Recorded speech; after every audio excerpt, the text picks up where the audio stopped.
पश्चिम बंगाल में आजकल एक जबरदस्त हलचल मची हुई है। अगर ध्यान दिया जाए तो राज्य में सेंट्रल एजेंसीज की एक्टिविटी अचानक से बहुत ज्यादा बढ़ गई है। आज के इस विस्तृत विश्लेषण में हम बिना किसी बायस के बिल्कुल निष्पक्ष होकर इस पूरी सिचुएशन को डीकोड करेंगे, समझेंगे कि आखिर इन संस्थागत बदलावों के पर्दे के पीछे चल क्या रहा है।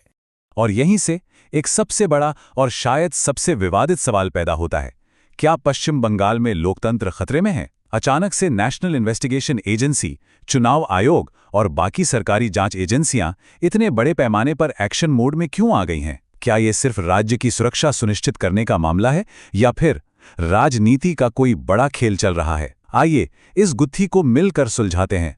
तो सबसे पहले बात आती है कि बंगाल में असल में हो क्या रहा है। एजेंसियों की इस भारी कार्रवाई के पीछे का असली कारण क्या है? देखिए, कोई भी एक्शन अचानक शून्य से तो पैदा होता नहीं है। ग्राउंड पर कुछ ऐसी घटनाएं हुई हैं जिन्होंने एक ट्रिगर का काम किया।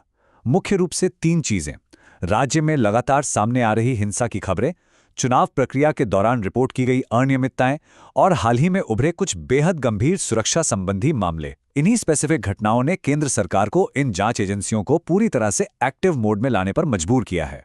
अब आगे बढ़ते हैं और देखते हैं इस जांच के सिलसिले को। समझते हैं कि मैदान में उतरी इन एजेंसियों की विशिष्ट भूमिका क्या है।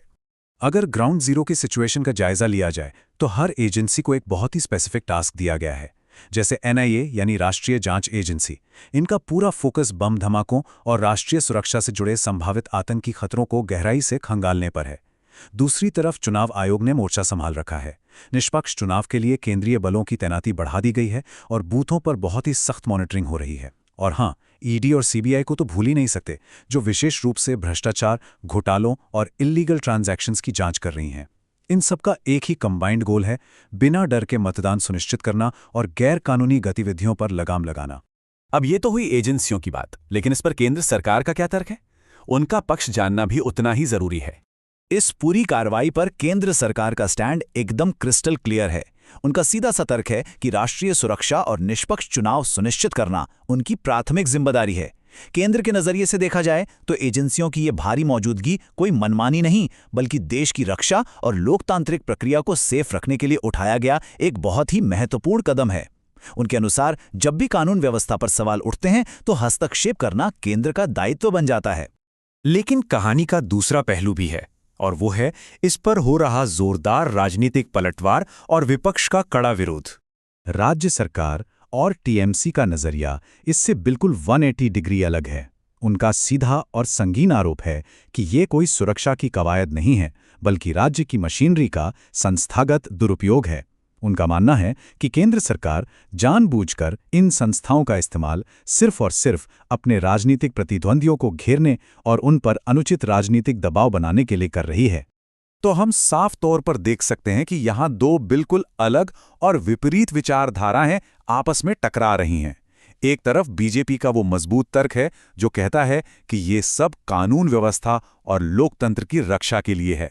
वहीं दूसरी तरफ TMC का वो कड़ा आरोप है जो इसे सीधा राजनीतिक दबाव बनाने की एक सोची समझी रणनीति मानता है। सुरक्षा के घोषित लक्ष्यों और राजनीतिक ओवररीच के इन आरोपों के बीच एक बहुत ही भारी घर्षण मौजूद है। तो अंत में हम कहाँ पहुँचते हैं? आइए निष्कर्ष की तरफ बढ़ते हैं। सुरक्षा बनाम राजनीति के इस पूरे मुद्दे का सार समझते हैं। सच कहा जाए तो असलियत अक्सर इन 2 एक्सट्रीम्स के बीच के तनाव में ही कहीं छिपी होती है।